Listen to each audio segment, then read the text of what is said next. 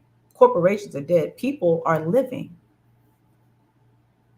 All right. And we're not even talking about um, some of the insurances and things like that that keep this economy going. See, the thing is, we have everything we need here and we need to switch. We just need to go a different path. The path we're on is not sustainable. If we could just shift the energy with our logic, with our mindset first think the right thing, say the right thing, do the right thing. This is not a new concept, right? Then we can get to where we're going, okay. But we have to have the conversation. We can't just say, oh, don't say that. That's offensive. Are you an athlete? Come on now. We have to have intelligent conversations so that we can write this together. We're not going to play tug of war on whether we want to live and survive as people or not. If you don't want to be here in this realm, handle yourself. But there are enough of us who want order, who want love, who want balance, that are gonna, it's natural to notice something ain't right. I'm trying to live here. I'm gonna speak up and defend myself. I see you doing things that put me at danger. Okay.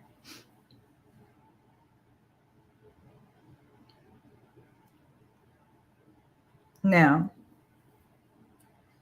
people, they don't know how to assess um, mental wellness. That's this driver right here. So what comes up for me is when we watch on the TV what's going on, people might not know. Instead of like asking Charles Barkley, it's like, is something wrong with you? Why you say that? Or you an athlete? Why you say that? Can we assess the situation and maybe say to ourselves, what we see being presented, is this in line with someone who we want to have the power to govern and protect the people of the United States of America? Now, I have all respect and honor for the position Joe Biden, as an office holder, is put in a position of honor and respect. I think it's okay just to know that we are always assessing for our own safety. We're assessing for our own safety. And the dollars that go into the United States budget, it comes from our energy as people. So it's okay to be like, okay, this man who is a figurehead for the executive office of the United States that has um, power, has the Department of Defense behind it, right? Are we feeling comfortable and safe? I will say, I know about how I and my loved ones and people I see around have been taken advantage of, have been lied on the public record to gain access to our resources to fund this machine. And there are people who have come out. There's a book called Confessions of the Economic Hitmen. I mean, these patterns, are they safe? Are they sustainable? Is he saying things out of his mouth? President Biden, is he saying things that make you feel comfortable? make you feel like we're on the right path for peace. We're on the right path as we come out of Babylon, as we come out of our state of infancy, and as we have been declared dead at sea, and we have been declared incompetent to handle our affairs. Is he the one who we just give unbridled uh, confidence in to get everything back restored? He said out of his mouth, we don't know what we're going to do with the black people. The black people are the living people, the first heirs of this land. So, are we able to look at the inconsistencies or the parallels that go along with whatever thoughts we have with somebody, of someone? And their performance is not of their even character at this point, it's just of their performance. It is what it is. The fruit that someone bears shows you who they are. Okay.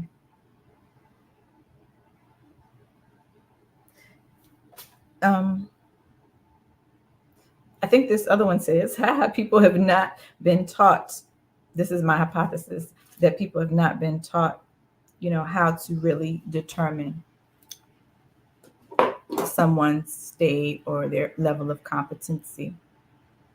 Now, know that in the system that we're in, there are lots of efforts to cloud what's really going on. So we might see something in the news and been given certain information. We must know that even with what we receive on the television, it's not the whole story. No. There are operations that make people who are legitimate in their desire and their concern to make them look like they're incompetent. I know this. I've seen this even at the city where I am close. I've even seen this in the District of Columbia. I think there was someone who was responsible for emergency services, but there were lots of situations where people were sent to the wrong place. And so they fired her for not being good at her job, as if she's supposed to control this system. As if we don't have Department of Defense, CIA, Department of Homeland Security, all these alphabet agencies. Aren't they supposed to be responsible for that? If there's a problem, they don't have any responsibility for that. It's supposed to be one woman responsible for all the computer systems and the whole agency. No, this is the type of chaos that is being wreaked in our community right now. And we're not thinking about it properly, because why would you fire one woman? I'm not saying whether she was doing her job or not. I don't have enough evidence to evaluate that. However, to mention that as a reason, that is a substantiation for her not doing her job because there were computer problems. Do you know how many times I've seen that? Walking to the store, the whole store computers go down. We don't take whatever payment right now, whether it be, oh, we're not taking a card right now, or the whole bank just closed for no reason. The bank's closed right now. For what? Oh, we just closed. But because we don't read, we don't know the powers that the leaders of these different agencies have. And I'm not talking about the people who we see in front of us. I'm talking about the ones who are hiding in the shadows. And then we blame the people we see in front of us. So we want to be careful about that. But for what we do see that makes sense, we have to take the information and do a logic model with it. I'm trying to think of a good example of something. Well, let me just say this. With people who are maltreaters, whether they be neglectful or abusive, I'll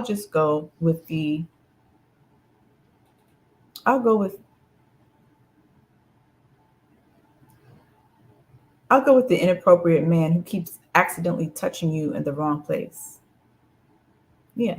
He's kind to you, he's charming, he's nice to you, but he keeps accidentally touching your breast, or he keeps accidentally touching your behind, or he keeps accidentally brushing up against you wrong.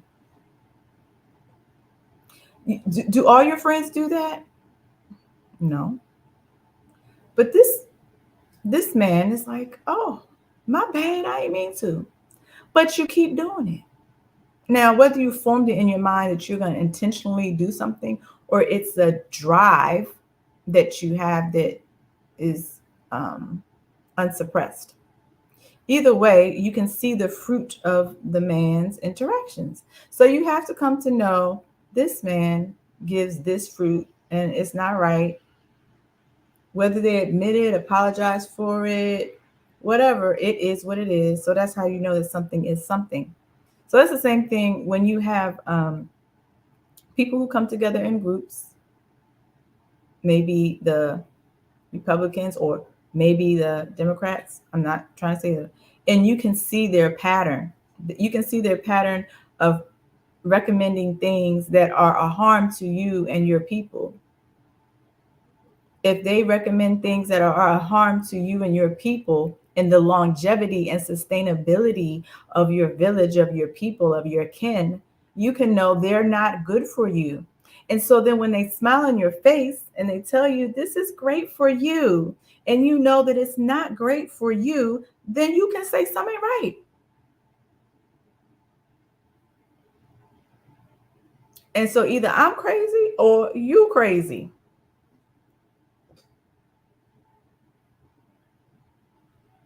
I don't know. So we have to be able to say things to move past this because oppressing people the way they've been oppressed is not sustainable, even for the oppressors. So that doesn't even make sense for you. So why should anyone let you continue to direct a narrative that doesn't even make sense for your own well-being? You can self-correct. We're going to self-correct. You can self-correct too, and it'll be all love. And you don't have to worry about us trying to oppress you the way you oppress us. But we are going to move forward in truth. And so that's why it's necessary for people to be able to say things and for us to have intelligent conversation about why they would say something and some of the contributing factors as to the response of it. Now, that was just one factor. Let me go through these other ones kind of quick. Um, People don't value truth. That is my hypothesis that people don't value truth. I think many people feel more comfortable in hearing things that they are used to hearing. They have a soul tie to what they're used to hearing. Right. So when someone says something that's truthful that might help them, they reject that because, like, no. And in fact, not only do I not value the truth, I'm upset with you because you are messing up my belief. All right, that's one hypothesis. Another one is, and hypothesis, just to be clear, I mean, in case you're not Googling this word, we can always Google the etymology of the word. If I ever use a word that you don't understand what I'm talking about, Google the etymology of the word. Etymology, so the root meaning, because even dictionary meanings change over time. So you want to know the etymology, the history of the word, so that we retain its true meaning. We're moving into an age of truth, so we want to know how to get to truth. It is what it is.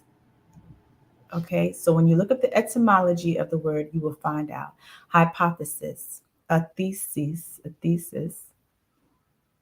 is someone's thought on something. A hypothesis, hypo is underneath. So what I'm saying is I don't have a full thesis, theory, statement on what something is. I do have a thought that's right underneath something that I fully substantiated as to my educated, logical guess based on certain evidence that's real, you know, not like red is blue and blue is red, but like I see this pattern and I'm wondering, I'm going to test it. I'm going to test the hypothesis, right? So that's what I'm helping like bring forth a process of where we can have conversations that be productive. I'm going to put forth a hypothesis that one reason why XYZ is happening or why this is a situation is for this reason right here, this factor or driver, as evidenced by something I observed, a sequence, something maybe I saw, something I heard, I smelled in the air. And guess what? I probably had a hunch too, but my hunch is not going to be opposite of what my senses perceive. Okay. So let's see here. An unfamiliar message. Yes. Part of why people are offended by Charles Barkley's comment is because it's not familiar. And why wouldn't it be familiar? Because so many times these real conversations about what's happening in the past have been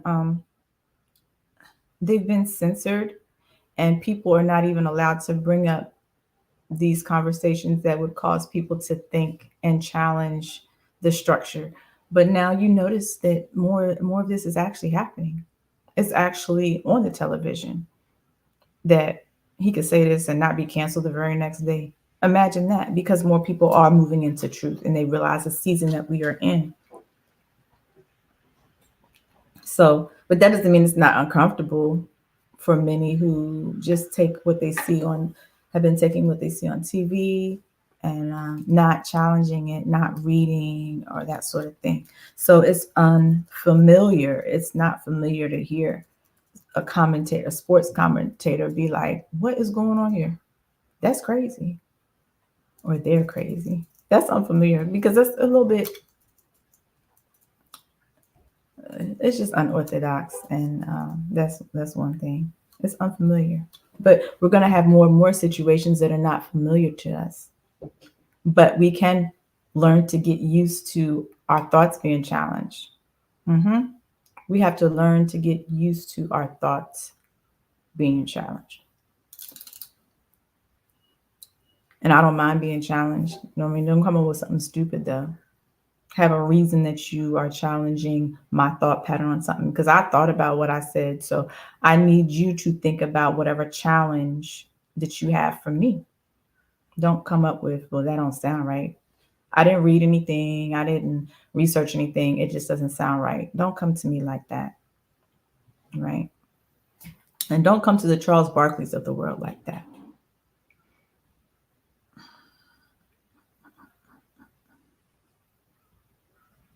I feel like a lot of people might not understand the role of government. The role of government is to protect the people and to provide services for the people that the people cannot provide on their own.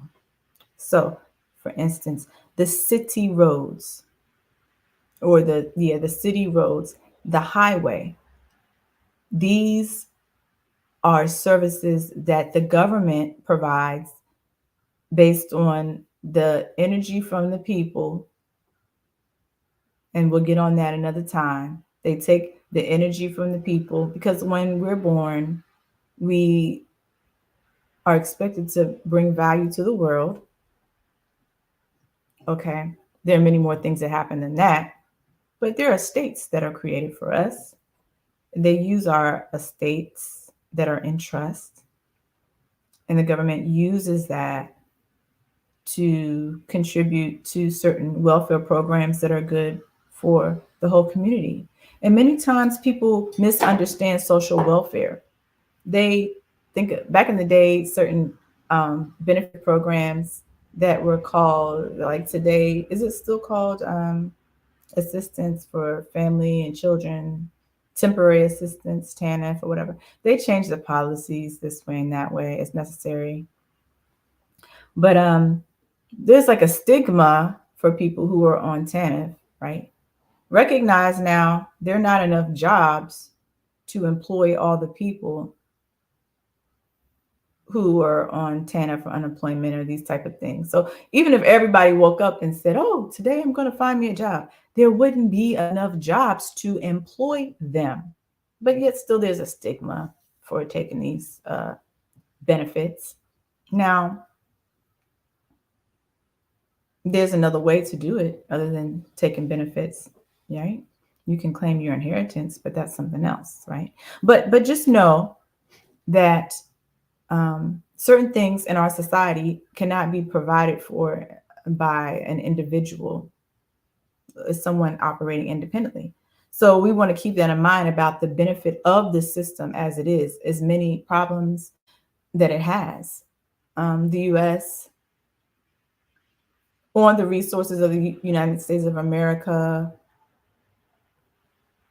right? Morocco, these are treaties that are there. These are treaties that were the foundation of this economy. We can't act like that these treaties didn't happen just because we're not taught about the treaties.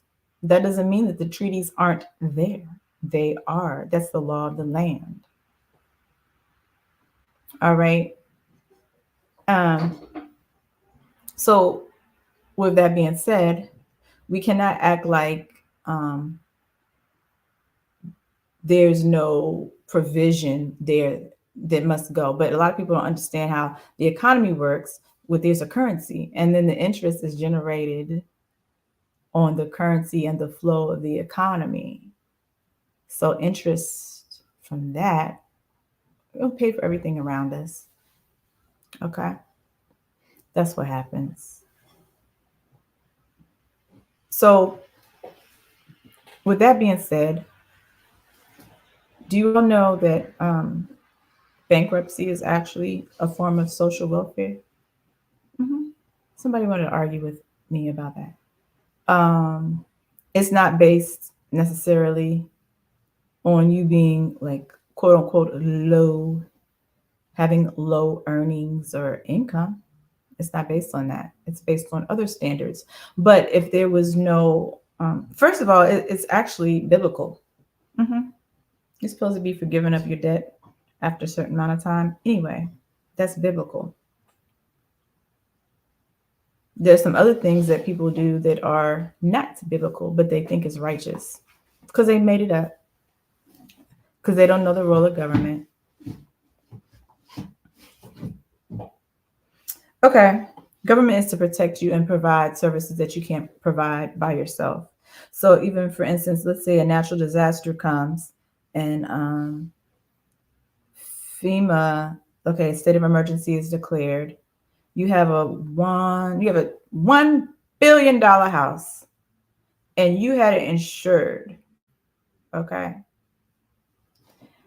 Now, the insurance company is probably not able to carry the load of such a claim. So then you have flood insurance or other types of catastrophe insurance that are paid for or that are settled using the resources of the nation. Because other than that, the economy would crash, right? You wouldn't have a development there. The insurance companies would not be able to support other catastrophes because that wasn't accounted for. The load, the actuary tables, oh, we just go out of business. The whole economy will mess up. And the US economy has been a foundation for the world economy. So you might make $1 million a year, but if you're smart, you're going to file a claim. Either your private insurance is going to pay the claim, or there are going to be some things that maybe it didn't pay. So now your insurance company has an insurance company, and it might be the American economy through the National Flood Insurance or other insurance programs that are there. These are forms of social welfare. They are. They're forms of social welfare. So let's not have these stigmas about the things that people do to manage their own affairs. Let's learn from what people do in order to thrive in the society. Or we could sit back and criticize and learn nothing. And then let's follow that. Let's follow that out. Because I know I don't have a garden. So if the grocery store up the street doesn't have groceries, I'm out of luck. So I prefer to have a grocery store rather than just sit back and criticize the bankers for the interest that they make or whatever. Not all interest is wicked. Some of it's wicked because some of it is subjugating people and their energy, and those who impose it upon us would not do that to people they loved. All right, so that part is wicked. But a certain part of, interest on certain loans, business loans, things like that, that makes sense. And hey, those are part of the allonges. Those are part of the contracts that belong to the United States. But see, as I know that the United States are built on the estates, and the estates are built on my ancestral land, I feel a need to care for things as much as possible because I'm about life and there's so much still to do. But if we have the yesterday's mindset about debt and how to just create debt, create debt, create debt, there's no such thing as a debt ceiling. Ceilings go up. So as the debt gets deeper, that's what's happening. But you know what? The people could easily be freed to live off of what they are owed as far as being creditors, right? So yes, there is some competency that needs to be built up, but at the same time, people, let's think of this as literally babies who have been educated on a baby level. Babylon, they've been educated like babies. They've been given food not even fit for babies because they wouldn't make it to adulthood. They've been given the care that's not even adequate for a baby. And then they would be expected to one day flip into adulthood and be um, competent in law and competent in like international intercourse, competent in banking, competent in knowing what a spirit, a soul, the connection between health and your existence, your spirit, like just flip from the status of a infant, which is falsely put on them to remain in that way. Flip from that to being a competent adult and just knowing how to navigate the world in the midst of being subjected to physical targeting and not having protection of people around. So, but I know that we're shifting out of that. I know we're shifting out of that. I know we're developing and we're growing. I'm just saying that it's necessary for everyone on both sides to recognize the opportunity to come into what is right because it takes both sides. It's not the baby who now has a flip into being an adult. I didn't say grow. I said it's not reasonable to think a baby is going to flip into adulthood and then the one who's been allegedly, unfortunately not adequately, but the one who's been caring for the baby to just go to baby status from adulthood. That's not how it works. So, and everyone has a choice on how they want to show up. Everyone is called, or many are called and few are chosen. That's it, right? Many are called and few are chosen.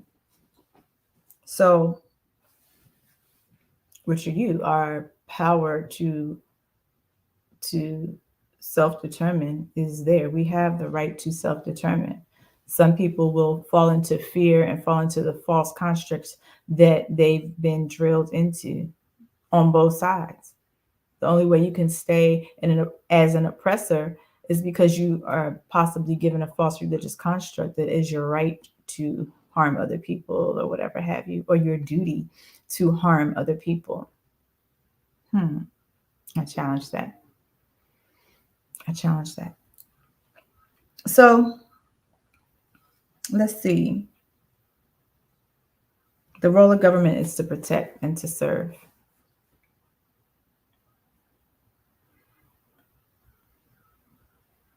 I can say this. I can say that historically, you look at some of the decisions that were made under the former president, there was a requirement for bar members to register with the FBI because they are actually foreign.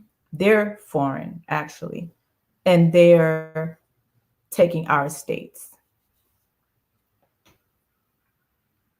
And that's probably why, on the record, even regarding my entity that I'm responsible for, which is my trade name, my estate name, there's so many lies on the record, lawsuits against my estate from people or persons, entities I've never even known of, like a tort claim. I don't know anybody by that name that would sue me.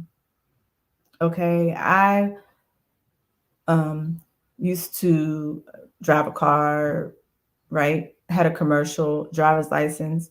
And it was probably necessary for that line of work with having employment, being an employee, right?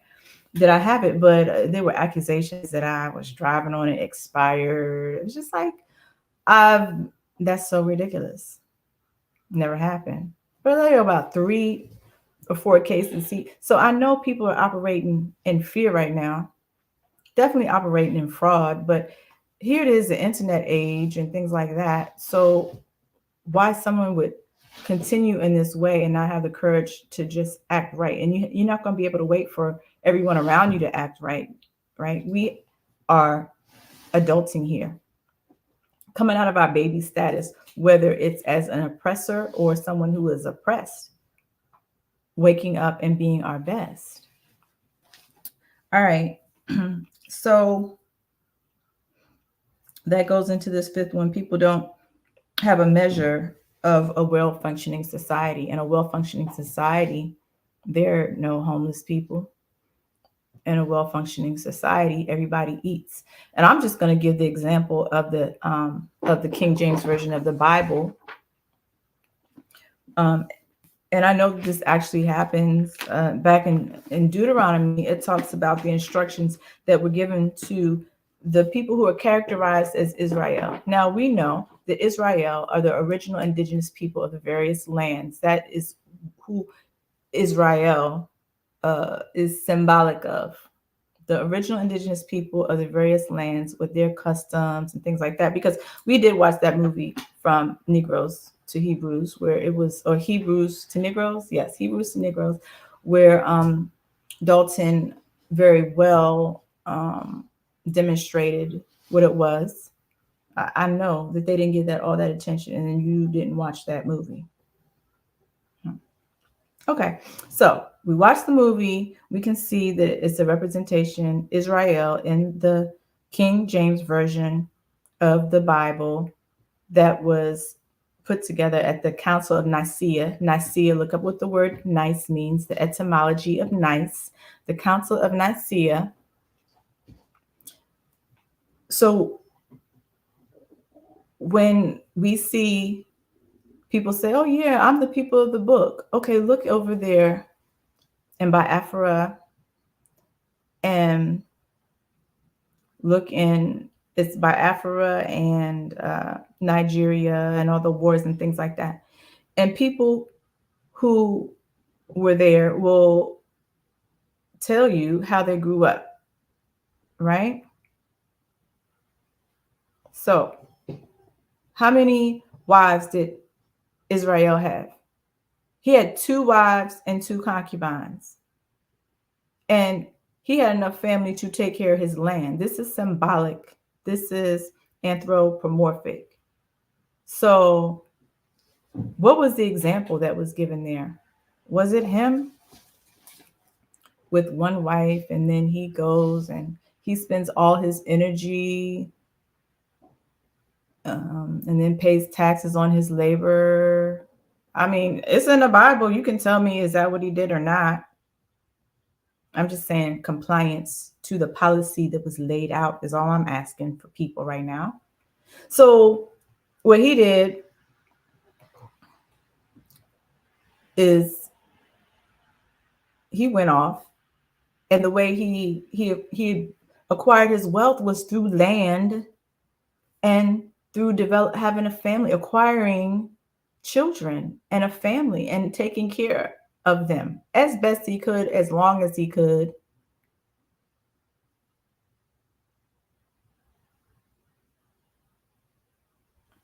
And of course, we have some of his children sold Joseph into slavery or bondage, I would say. But Joseph went and he learned some things. He learned some things. He went through a hard time or trial. He went through bondage. Oh, do we know about that? Over here, he went through bondage. But then when his brothers were in a state of famine, who were there begging for resources? Ephraim. Ephraim, the one with the largest inheritance. Because Joseph didn't get an inheritance, but his two children, they receive an inheritance from Israel. This is anthropomorphic. Where are we falling in this right now? So back to how the children of Israel were to take care of the land, right? They're the people of the land. They had land and they took care of the land. That's what they did. They took care of the land.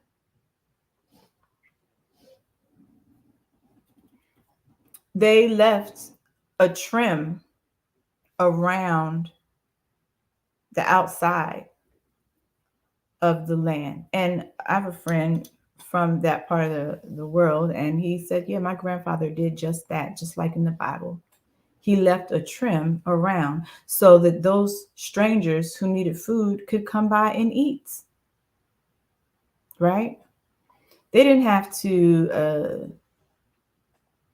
subject themselves to just any old kind of treatment or whatever, but there was enough for everybody. Even those who didn't have a community who could grow their own food, those who had that, they left enough for the strangers to come by and get some. See, that's what right is.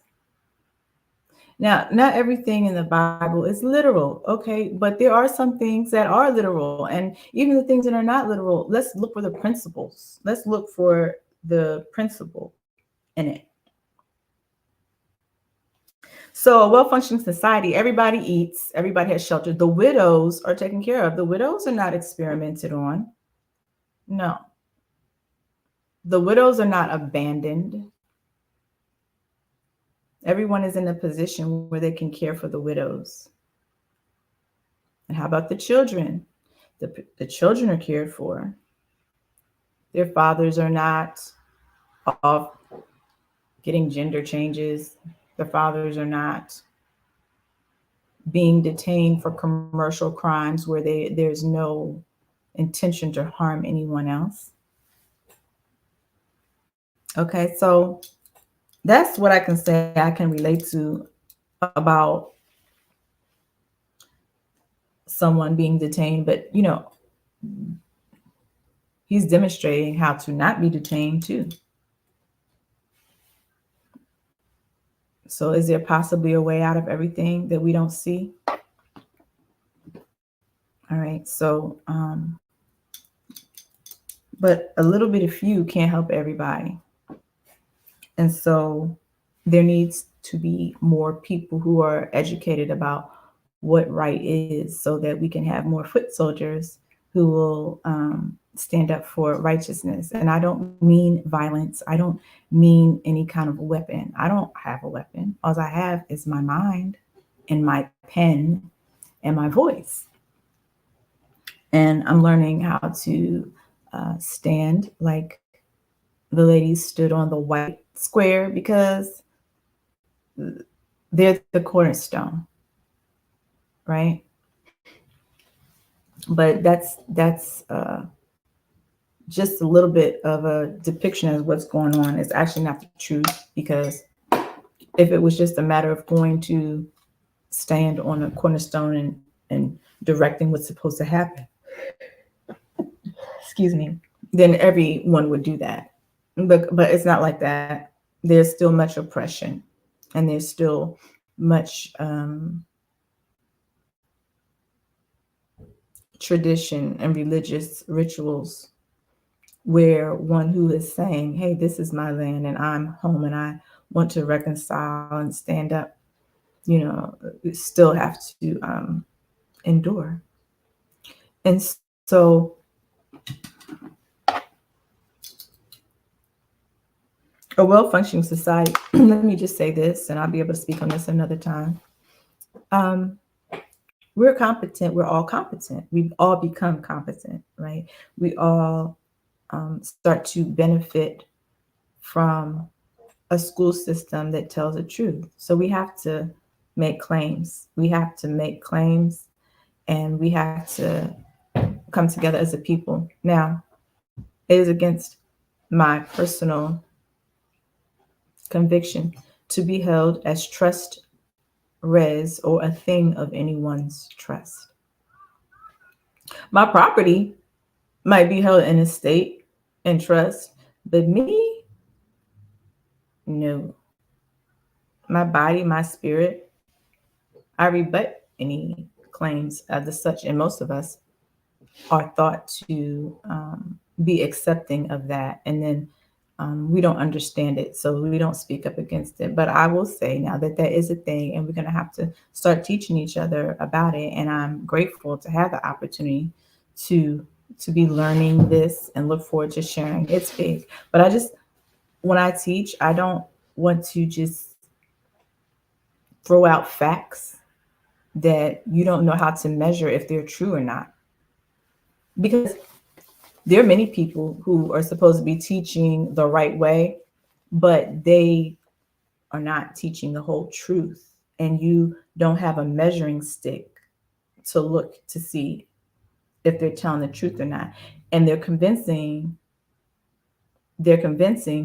because some of them actually believe what they are saying, or they might be in bondage where they cannot tell you, like for threat of their life or whatever, what the truth is, if they've taken oaths or convictions. And even, I say, even those oaths that were taken, and if they weren't taken with full disclosure of the fact that the way they're walking is repugnant to the people, are those oaths valid? Because the truth is the truth, and it will always remain the truth. The truth doesn't change. Because sometimes there are things that are facts, but not all facts are true. And in the justice system, justice is blind, right? Because that's not what they're measuring. They're not weighing the truth. They're just playing a court game. So in real life, righteousness, and that's not blind. Righteousness isn't blind. But in the fictitious court show and parade, justice is blind. So you go in there arguing something, they can't even hear you because you're in the state of the dead, and you're considered to be incompetent if you don't recognize that you are in the state of the dead, just playing along with their games. This is what we're coming out of, though. So it's important to know this so we can learn how to stand over the court. So we can learn how to create bulletins, and we can learn how to overcome. And so even though it's not a way that we're used to, or it's not a game that we choose to play per se, but if you want to live, you have to recognize that people have soul ties to some patterns that have pros and cons, and it must be respected. The game must be respected, or you will get devoured up. So it's by grace that I'm here, and I don't take it lightly, and I do feel the responsibility to share. Okay. Now, another reason I think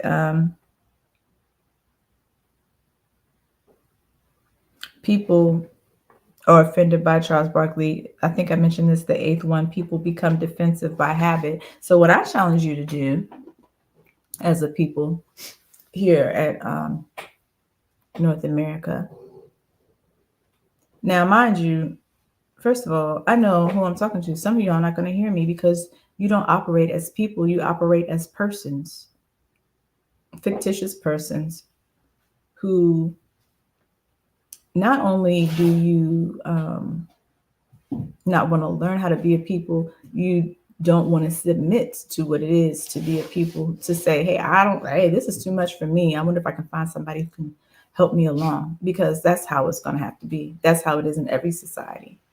There are some who need help, and they shouldn't be left to fend for themselves just because they don't have the capacity to grasp all this. Those are people who you would call the orphans. Okay? So it's okay to take care of living orphans, I think. I don't know. That's the um, maternal nature of a woman, I think. But or maybe it's a different word. I will look that up. I didn't look up that word orphan. But or maybe it's someone who doesn't have the capacity, who would remain maybe in a state of not having full capacity, but still being cared for by a people who will take responsibility as fiduciaries and right the ship. And that doesn't mean leaving behind those who were dishonorable trustees. If the dishonorable trustees would come into honor, wouldn't that be beautiful? What's wrong with that? See, because shame doesn't help anybody. Sometimes we feel a little guilty because we know we did something wrong. So just fix our behavior, change, turn back, go the right way, and then let go of the shame and move forward. Okay, so people become defensive. What we will benefit from doing is developing a practice of calming our spirit. Really, just breathing is free. I've talked about it before. Breathing in through your nose and out through your mouth. Like some people, though, they get angry and frustrated. There are breathing exercises for that too. Okay. Um, Tantric breathing. There are all sorts of breathing exercises depending on what your state is. So if you're angry and frustrated, look up breathing to reduce anger or breathing to increase energy. And also, soon, what I will do is a meditation on forgiveness, because this is a season where we're going to have to learn how to forgive ourselves and learn how to forgive other people. And if you don't, you'll risk being caught up in this narcissistic state, right? Where your image, you're trying to protect your image. But in an era where truth is coming out and light is being shined on so many situations, there may be a time when you'll recognize that something you said, did, wasn't accurate. It wasn't correct. It wasn't the right thing for you or your people. It wasn't love. You didn't prioritize your mother. You didn't prioritize whoever, your wife. You didn't prioritize your children, right? Or as a wife, and when I say as a wife, I mean as a woman, married or unmarried, because in the King James version of the Bible, it talks about the attributes of a wife, and that would be also in line with the attributes of a mother. So when you hear people say mother, it doesn't necessarily mean that they physically had a child, but it's the mother energy. It's the 13th house. It's the savior energy. And even I went to, it's the opposite of the oppressive patriarchal energy. Now, am I trying to diminish the role of the patriarchal energy? Of course not. I recognize that they work together in balance. And the matriarchal energy is the rule setting energy, and the patriarchal energy is the rule enforcing energy. And they work together. together. Um, I went to finish up some business at the local credit union. The local credit union, whoever the decision makers are, they had a jersey, like a basketball jersey, and it had the number 13 on it. Now, if you know anything about a bank, traditionally banks don't have a 13th floor because see, the 13th house, it represents the people. It represents the people. Now, um, I know that's why we have to be able to have like real conversations because the UCC, the Uniform Commercial Code, it gives way for letters of credit to be issued, ways to discharge and offset the debt, and these sort of things, right? Without subjugating people. But when you have whole institutions where none of the employees do what's in the law, it's kind of challenging. So to say that, okay, they won't accept their estate, they won't prove themselves competent and that sort of thing. But some of the options that are supposed to be given in the law are not available. That's not so good. So, of course, where there's a way, where there's a will, there's a way, and people like me will keep trying. But the thing is, how can you get to order when you're always on the defensive? I mean, is that the point? To always keep people at the defensive and then blame them if they're not showing up right? Or is it that, those that powers that be want it done a certain way, and whether it's legal or not, it doesn't matter. They want it their way. That's a little disheartening, but I'm confident that things will get better. But these are little things that I think we need to have room to talk about, and let's not just dismiss what someone else says just because it's unfamiliar to you. Let's take the time. Let's breathe a little bit. Let's read a little bit. Let's have let's say let's be an honor to know that whoever you're dealing with right now, that it was designed for you to deal with them in whatever situation, even if they're having a hard time with what is true, even if they're having a hard time with what good order is. It doesn't mean that they're not capable of coming into what's right. It just means they're having a hard time. Be compassionate for yourself, be compassionate for others, develop a forgiveness meditation and exercise. I can come back to you about that another time, but there are actually already books on forgiveness, on how to do that, because if you don't forgive yourself for whatever mistakes you made in Babylon, then you're never going to be your best in this new era of truth and righteousness as we adults. You're going to always pretend to be someone who you are really not. You are your mother's child, whether you be um, of the male designation or female. And look, even these words in law, male and female, that's the legal term. Woman and man would be a little closer to better because woman means you have a womb.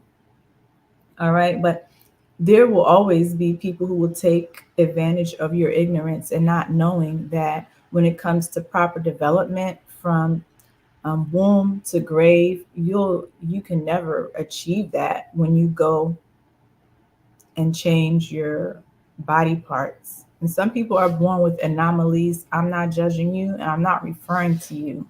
You have to make decisions based on your situation. Okay. But I'm talking about people with highly functional working body parts.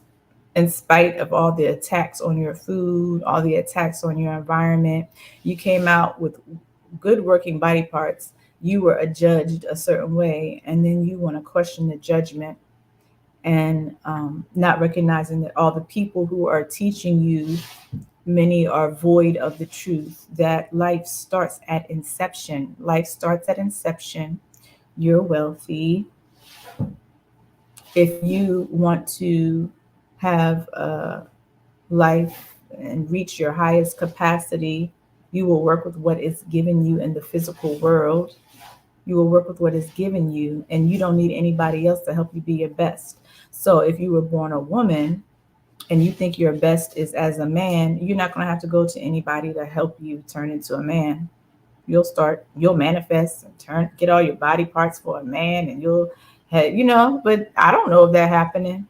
I'm not trying to say it can't happen, but I'm just trying to say that it doesn't make sense as an adult who is competent in honoring your mother and your father and your lineage and all the ancestors that contributed to your existence today, right? To judge the universe as if the universe and your creator made some mistake. You even had a hand, some would say, in how you turned out. You came into agreement even before you knew how to use your words. You came into an agreement of how you would come into this world. Mm-hmm. Maybe not all of the challenges because you're still waking up, but you came into an agreement. It was an agreed on a level before you had words or anything else. Your energy agreed with however you came into the world. Yep. So you ain't got to go change that just so somebody else can make $1. Switching your financial instruments around. So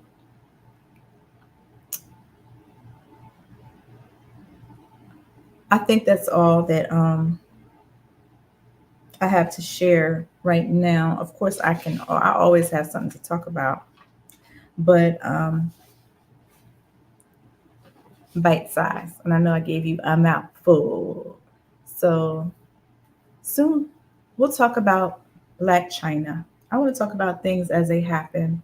And I'll share with you some of the things I'm doing, right? And hopefully somebody will benefit from it. Yes, because it's through much turmoil that I have researched and learned some of the things. I've learned that I'm a people, not a person. I've learned that it's my responsibility to manage my estate and the estate of whoever I care for, right? Um, and to create resources for other people as well who cannot do this on their own, and to encourage those who have been in the oppressor position and recognize you're valuable, and some of the things that you've been given as far as prophecy for you, you have the ability to shift that. You can cleave to what righteousness is, or you can keep walking in Babylon as a baby. You are a baby still because somebody was using you to oppress other people. They're putting your face out there to oppress people. Meanwhile, they hide in the darkness, and then people who hide in the darkness sit there afraid of what's going to happen next, and maybe even plot to destroy the world so they can have the whole world to themselves. Oh, that's actually very scary that there are people who exist like that. But a lot of us sense that there are. So I want to ask people to think. I think those who are empowered do still think. So just follow your whole thought process out all the way. And if you're in a position of power, you have the opportunity to write things in a way. It's unprecedented the time we're in. And people who do know the truth must speak the truth, even if it hurts, even if it hurts, even if it challenges your image of yourself. So just know that that was just a false image, and you didn't do it on purpose. It's the image that you might have developed in order to survive Babylon, right? But it's okay. When we know better, we do better. When we know better, we do better. All right. So peace, love, and let me get some work done. All right.